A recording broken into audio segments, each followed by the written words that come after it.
morning. So, how did you know yung pag-aaral natin ngayon? So, yung intro niya, ganito lang. Huwag na natin patagalin pa. Sa G rin natin yung kukuha yung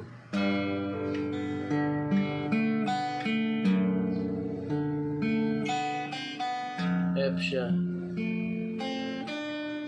C.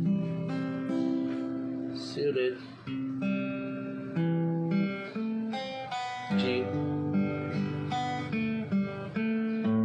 A.